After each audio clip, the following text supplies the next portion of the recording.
ನಾನು ಶ್ರೀ ಮಾಣಿಕ್ ಪ್ರಭು ಪಿಯು ಕಾಲೇಜಿನಿಂದ ಮಾತನಾಡುತ್ತಿದ್ದೇನೆ. ನಿಮ್ಮ ಮಗಳು ಪಿಯು ಪ್ರವೇಶಕ್ಕೆ ಸಂಬಂಧಿಸಿದ ಮಾಹಿತಿ ತಿಳಿದುಕೊಳ್ಳಲು ಈ ಕರೆ ಮಾಡುತ್ತಿದ್ದೇವೆ. ಪ್ರಸ್ತುತ 2026-27 ಶೈಕ್ಷಣಿಕ ವರ್ಷದ ಪ್ರವೇಶ ಪ್ರಕ್ರಿಯೆ ಆರಂಭವಾಗಿದೆ. ವಿಜ್ಞಾನ ವಿಭಾಗಗಳಲ್ಲಿ ಗುಣಮಟ್ಟದ ಬೋಧನೆ ಮತ್ತು ಉತ್ತಮ ಫಲಿತಾಂಶಗಳೊಂದಿಗೆ ನಾವು ಪ್ರವೇಶ ನೀಡುತ್ತಿದ್ದೇವೆ. ಅನುಭವ ಹೊಂದಿದ ಉಪನ್ಯಾಸಕರು, ನಿಯಮಿತ ಪರೀಕ್ಷೆಗಳು ಮತ್ತು ಪರೀಕ್ಷಾ ತಯಾರಿ, ವಿದ್ಯಾರ್ಥಿಗಳಿಗೆ ವೈಯಕ್ತಿಕ ಮಾರ್ಗದರ್ಶನ, ಶಿಸ್ತುಬದ್ಧ ವಾತಾವರಣ ಮತ್ತು ಪೋಷಕರಿಗೆ ನಿರಂತರ ಮಾಹಿತಿ. ನೀವು ಆಸಕ್ತರಾಗಿದ್ದರೆ ನಮ್ಮ ಕಾಲೇಜಿಗೆ ನೇರವಾಗಿ ಭೇಟಿ ನೀಡಿ ಅಥವಾ ಹೆಚ್ಚಿನ ಮಾಹಿತಿಗಾಗಿ ನಮ್ಮ ಪ್ರವೇಶ ವಿಭಾಗವನ್ನು ಸಂಪರ್ಕಿಸಿ. ಶ್ರೀ ಮಾಣಿಕ್ ಪ್ರಭು ಪಿಯು ಕಾಲೇಜು, ಮಾಣಿಕನಗರ, ತಾಲೂಕು ಹುಮನಾಬಾದ್, ಜಿಲ್ಲೆ ಬೀದರ್, ಕರ್ನಾಟಕ.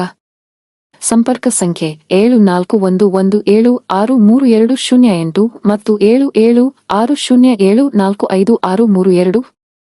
ನಿಮ್ಮ ಸಮಯಕ್ಕೆ ಧನ್ಯವಾದಗಳು. ನಿಮ್ಮ ಮಗ ಅಥವಾ ಮಗಳ ಭವಿಷ್ಯಕ್ಕಾಗಿ ಸರಿಯಾದ ಆಯ್ಕೆ ಮಾಡಿಕೊಳ್ಳಿ.